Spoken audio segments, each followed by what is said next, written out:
Hey everyone, welcome back to another episode of Chamber Chat, the business solutions podcast designed to help your company thrive. I'm your host, Charles Stannis. With over half of all employed Americans transitioning to working remotely last month, working from home has become a necessity for most people. It can feel like heaven for the first few days, but sooner or later, you can start to feel the pressure due to the lack of rhythm, distractions, and focus. Our special guest today is Dr. Leonard A. Lado, founder and medical director of Lado Healing Institute. In this episode, we'll listen to Dr. Lado on how to manage stress while working remotely and things you can do to return to normal during these challenging times. Dr. Lado, why don't you introduce yourself and tell the audience a little bit about your background and your practice? So basically, my name is Dr. Leonard Lado. I'm a board certified psychiatrist practicing in Florida. I've been here in Florida since 2002.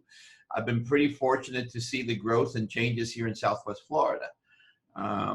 Bonita Springs in particular, I like because it's much more flexible to practice.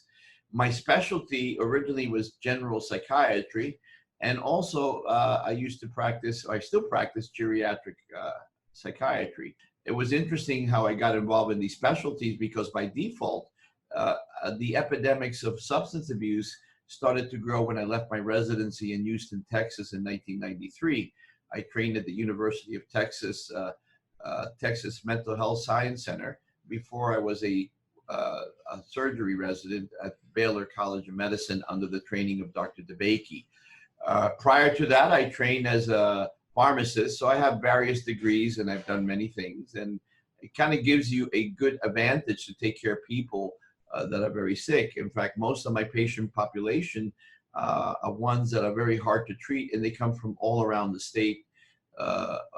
And now with this pandemic, there's an increased need as a result of what's going on, and people are being asked to change their lifestyle. New stressors are coming out that were never been seen before, losses or fear.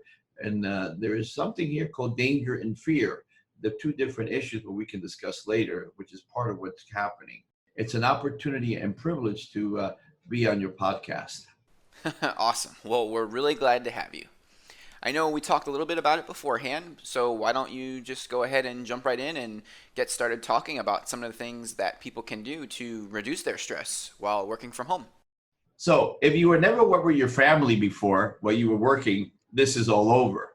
I mean, you ever hear people working all the time and never got to see their families? Well, you know what? You got your wish. However, this has created a whole new stress. The reality is that we have been asked to change a routine. Humans are creatures of habit.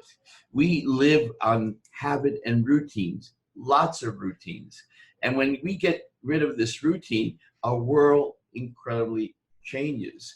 For most people, the routine has been you wake up in the morning, and if you have the luxury to go to the gym or exercise, and then you come home, you take a shower, and you go to work, or the other way around. You begin work, and then at the end of the day, you do exercise and work. Lunch has always been a very fast food places, and if you're lucky enough, now with Uber Eats, you get it at work. This has totally changed. You have been asked now to do the same thing, but in a different environment. Just the fact that we're going through this fear of the unknown, humanity, all of humanity, are experiencing the same thing. It's called the gray zone. The gray zone is something where we don't know what's black or white. Humans do not tolerate the gray zone. We don't know because it tells us the unknown. And this is where you now have to depend on all your skills that you were taught, either through your family, religious values, or everything that you have learned, you're kind of summing up. You have to sum it up to see how this is going to work. So the question is, now that we have this new reality, how do we adapt? The stress is incredible. Not only do you have unknown fears of economy, you have unknown fears of what's going to happen in the future, health issues. The truth is, if you wanted to move into working from home, well, this is the moment. You've been given this opportunity. Many people wanted this at the beginning, and now that you have it by force, it seems that not many people like it because they don't see they see this is now combined with new fears. So I think to myself, how can we make this from a difficult situation a better one? Well, the most important thing is that to recreate that environment at home, you have to have structure. And you have to have a structure where you have your own place of work and your own place where you seem to be able to recreate your work. So the first thing that you have to do, if you are a person that used to exercise in the morning and you are a person who used to have a routine of exercise, go with the routine, continue that routine. Go ahead and jog, go ahead. Now you don't have a gym. It's okay. Most of the gyms are closed. You can recreate what you did at the gym. People think that you need weights and you need fancy things to get strong. Not true. For those who are my age, and my age was a long time ago, exercise at the gym was jumping jacks, push-ups, abdominals. You can do a lot of things without weights. Trust me. The key to your body, I always say, well, how do you know you're strong? Well, if you can pull yourself up 20 times in a bro bar, you're strong, and you don't need weights to do that. So you're going to have to reinvent your workout again.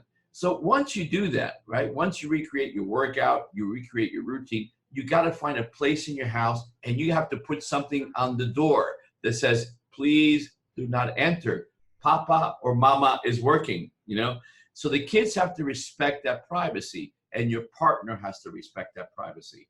Because if it doesn't work out that way, you lose your interest. You have to stay focused. You have to say to yourself, well, listen, I have these tasks to complete. I have these things to do. So in order to do that, you got to have your own privacy, and it has to be respected. So that's one thing you have to do, is recreate the same environment that you do at work. And you yourself have to think that you're not at home. You're now in a work environment. There you just created structure. Right? So what do you do for lunch? Well, the luxury of this is that now you're home. You have the luxury to have lunch with your family.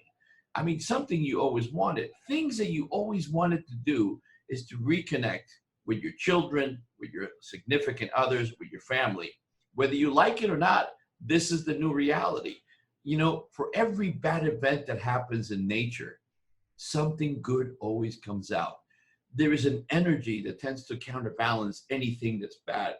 I think that this kind of what's happening to us right now, you have to look at the bright side. You're reevaluating your humanity. You're reevaluating your strength. You're reevaluating your family values. You're reconnecting with things that you were not aware before. You were mostly caught up on an iPad, even though you still do it, but now you're at home. What an opportunity to know your children, your loved ones, your significant others all over again. So going back to lunch, an opportunity to have a good lunch is to spend with your family.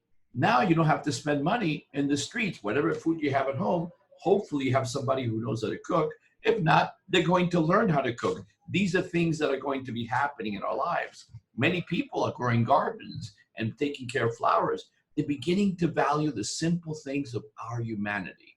So people are looking at this whole situation, and this is my opportunity to talk about danger and fear. Danger is there.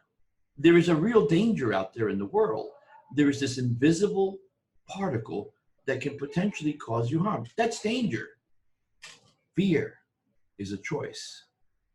Fear is a state of mind. It's a thought that you create that doesn't exist yet, but it's causing anxiety. You have danger and you had fear. Danger is when you're in front of the street and a black bear is coming at you. You only have one choice, is to run. But fear, you have to be careful. And people with obsessive personalities have a tendency to get more anxious because their structure has been lost. Many successful people have routines, and that's how they made them successful. And their routine is gone, and now it's replaced by fear. And you become easily obsessed by those fears. And this is where anxiety begins. And this is where you have to be careful, because now there's a lot of people in media and YouTube who are exploiting your fears. I can't help it. But a few days ago, somebody passed me a video of somebody going by hospitals, and they were empty. So the new conspiracy theory is this is all made up. I hate to disappoint you. Just call somebody in New York City that you know. People are dying, so it's a real thing. So those videos, all they do is create more confusion and also lie to you because, oh, I'm okay. I'm not going out with any protection. So you have to be careful what you're watching. And now another way to reduce the stress, now let's go back to your work and we'll get back to this issue of danger and fear. But now that you're at work, you got to get rid of these thoughts. Lunchtime is over, you go back to work, and you're going to continue to work to finish your task. Once your task is over, you open up your door again, and basically you have just created an office in your home. You just created something that mimics. But with the other luxury is, hey, you're not spending any gas. There's gasoline, not even though the gas prices are dropping, you're staying at home. I mean, another opportunity to spend time with your family, connect with them, do something different. What can you do in your house? Hey, when I was growing up, I have to tell you, I was born in a country called Cuba. We didn't have many toys. I mean, I came from a country where there was very little things and we were influenced by communism. I have to tell you, my toys were sticks and rocks. I dare anybody to play with a stick, and we have so many toys at home now, you know? So the simplest thing that you have right now, it's an opportunity to value what you have. I think knowing this information should give you some kind of peace of mind and hope. Many people are beginning to think about food. Is it going to disappear? I don't know about that. Every time I go to the store, it's pretty jacked up. I mean, it's not one of those movies. And stop watching those movies called Contagion and Pandemic. I mean, come on, guys. You know, there was a point where the pandemic was so big that I think Netflix was overwhelmed. They took it down. Stop watching things. That's Hollywood. Yeah, they got very close. You take an intelligent doctor to create a scenario, right? And they're going to recreate. So get rid of those images. This will pass. Humanity has been through wars. Humanity has been through pandemics. We made it through the pandemic of 1918. We made it through a pandemic in the 1800s, the bubonic plague. Humanity has resiliency. Do not underestimate yourself. And you know, I have a channel called Mind Hijacked. Do not hijack your brain into believing that this is the end of the world. You know, this is the most antisocial virus I ever seen. Call it antisocial. I'll tell you why. Hell, you can't make friends. You can't touch. I mean, you can't even go to church anymore. You know, it's changed your life. The virus is an organism that will fail. I mean, we humans have an incredible capacity to adapt. You know, we tend to estimate, I don't care what religious belief system, I know there are many atheists out there, but we humans are incredibly and intelligently designed to survive. We are our best when things are our worst. Think that way. We have an incredible humanity to survive this. Have you noticed that throughout this pandemic, there's no longer talks of politics too much? Here and there, you get it once in a while. We don't talk about religion because the whole world is being impacted. This is the kind of thinking I want people to implement in their lives. You know, a lot of this conversation I do in my channel, and it gives people hope and motivation so they can move on. You are what you think, you are what you see, you are what you eat. We create our happiness or we create our hell. Maybe that's a good way. Let me tell you something. Look into meditation. Meditation is a very powerful thing that really calms you down. It's very easy to do. You don't have to be Maharishi Mahesh Yogi. You don't have to go to yoga school. Just take a look. It's easy to do. All you need is a nice sound, which I can discuss in my next YouTube channel, how to meditate. In fact, I'm going to talk to my producer how to teach people how to meditate. It's such a powerful thing that's scientifically proven that it actually elevates alpha waves. When you meditate for 20 minutes the right way, your body physiology scientifically changes. This is why you see all this stuff out there about meditation. Meditation can come in many ways. You don't have to have a religion to do this. I mean, you can meditate on religious figures, you know. Meditation has no religious background. It has no things that goes against any religion. It is a focused state of mind that you put yourself in. And one of the things I can advise people to do is to learn how to do meditation. On one of my programs in the future, I'm going to invite somebody that knows how to meditate to teach people how to do this. I hope that this is very helpful. And I think the other thing you need to take back for this whole experience to improve on yourself, this is an opportunity to improve your diet. This is an opportunity to do exercise. You no longer have any excuse anymore not to exercise, right? You can now go and exercise and rebuild your body. The virus attacks people who are very sick.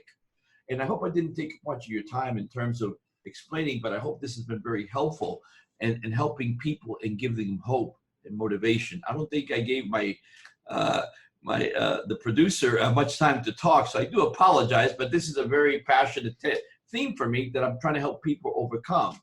Well, thank you so much, Dr. Lado, for all your advice, and hopefully our listeners tuning in can take some of the information that you talked about and implement it in their daily lives.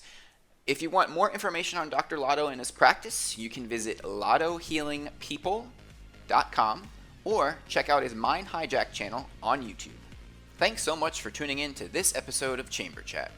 Make sure to check out BonitaSpringsChamber.com/podcast to find more episodes like this and many more. You can also find us on YouTube, Apple Podcasts, Spotify, and all major podcast platforms. Don't forget to subscribe.